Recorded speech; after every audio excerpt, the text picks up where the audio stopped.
Insufficiency is a cycle which repeats itself unless we begin to become conscious of it and begin to do something about it. So regardless of how much you earn, it is possible to always be broke. It has to do with how much money that stays with you, not necessarily how much money that comes to you. Because I've seen people who have probably moved from different levels of income and their story still remains the same. In other words, as you move from 100k to a 200k per month and you are broke, I can guarantee if you move from 200 to $500,000 a month, you will still be broke. In economics, there is what is called income effect. Income effect is that need rises to the level of income. In other words, demand of goods and services rises to the level of income. When riches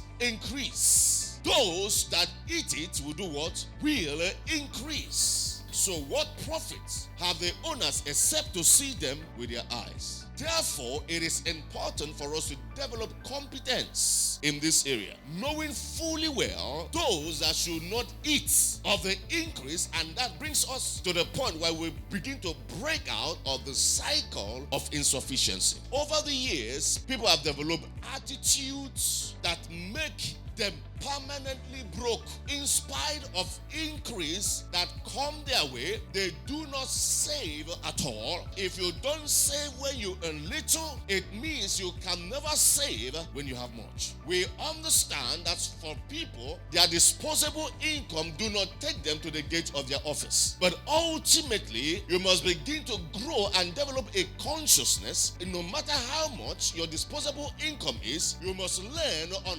how to save no matter how small. When you tell people that you do not have disposable income, does not mean you don't have money. But if it gets to the point you tell somebody, if you carry me up and hit me, 1 naira will not come out. And every day you take your bath and you carry your bag, you are going to work. Come on, what are we talking about? There are seasons when we experience windfall in our finances. Windfall in your finances and funds or money that is outside your regular income. That is the word I hammer money. And most of the times when people have a windfall, the first thing they begin to do, they increase their spending. At that time, they remember to go to Lagos Island. They say, this is my dress. I've been wearing Turkey. I must upgrade to Italian dresses. We lack the wisdom. We lack the capacity to begin to engage when we have a sudden divine visitation in our income. The Bible says money have wings. If you do not know how to treat money, God will not send it to you. If your perception,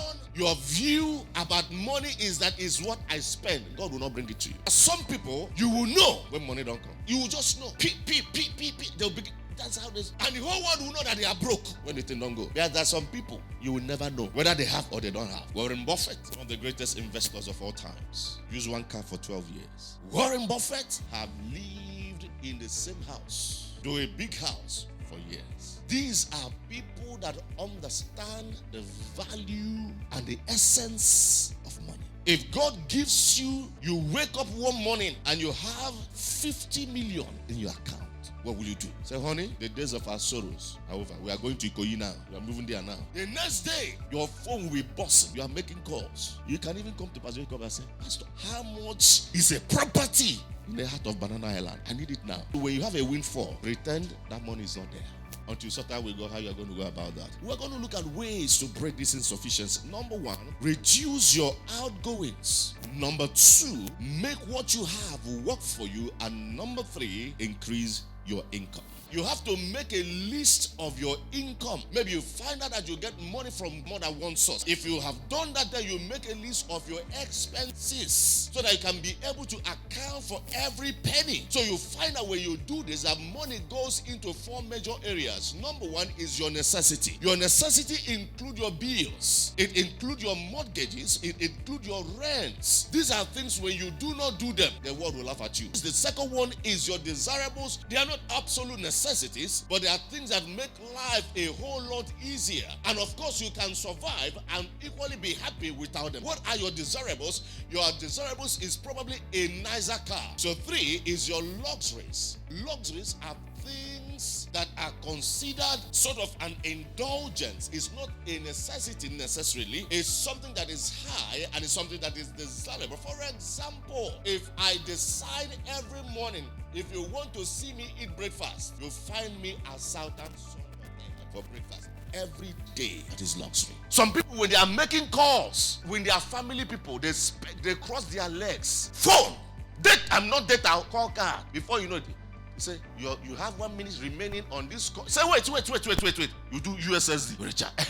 I was about to. Let's continue. Just don't worry. Just continue. People are calling me on WhatsApp call. They will first of all use the main one, and call me. I'll pick. The person definitely cuts it and now calls me back to be sure that I'm really with the phone. I said, Pastor, wait, just hold on. Are you hearing me? I said, yes, sir. Yes, my sister. So what's the difference between this WhatsApp call and the other one? I waste my money. I said, my sister, you are correct. There's no difference. Once you make that list, you find out that it's been categorized into 3. The things you need, the things you could live without, and the things you don't want to keep. A lot of people have a lot of items in their homes that have turned to artifacts. You see this baby carrier. I used to back Jonathan for back since he was born.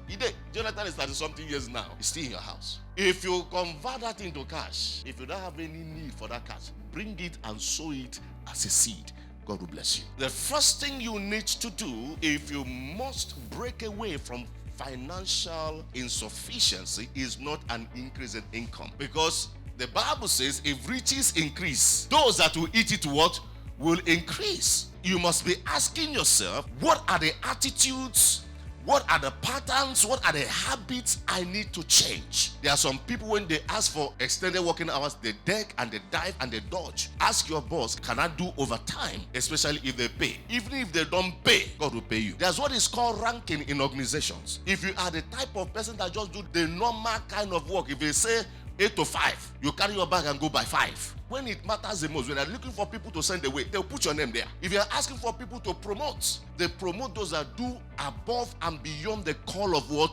Duty. If your job is not meeting your necessities, find a better paying job. Don't say there are no jobs anywhere. If you look for a job, you'll find it. Looking for jobs, meaning being in a constant state of expectancy that something will change in your life. I'm not saying roaming the whole of Lagos. Number 3, ask your boss for a raise. And number 4, put your creativity to use. Learn a skill or start a business. Now, for every business person, your proposals is different from the reality on ground. I must say it, and you have to hear it. There's what we call feasibility plan. And feasibility plan or proposal sort of guides and gives like a framework to the kind of business that you want to do. Now, in that feasibility plan, that's what we call forecasting, and people can forecast their return on their investment over a period of time, sometimes 5 years or 10 years. So when you look at that figure, it is that figure that is exciting you to go into business. By the time you go into business, you can open your shop for 2 days, 3 days, nobody come. Your feasibility plan will not tell you that if you hire staff, some of them will wake up one morning, they don't want to work again. Shows you the flowery bed of ease. You are holding that feasibility plan close to your chest and you are dreaming in cloud 9.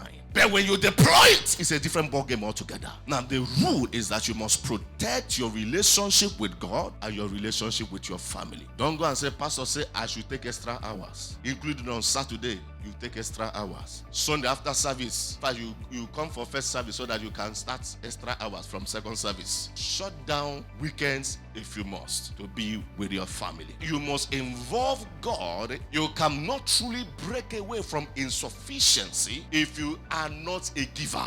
Because your best effort can only take you thus far. Your giving is either taking you away from poverty or it is taking you close to poverty. Some businessmen, their time is not regulated. By 10 a.m. they are still wearing boxer, pacing up and down their house. I want to be on my own. To be on your own, it's easy to be wearing boxer. You work harder than you've ever worked when you are in a paid employment. Ask yourself, if I'm working for somebody, will I be sleeping by this time? You're actually working for somebody. Your business is not your own. You are a mere steward of that business. Your business belongs to God.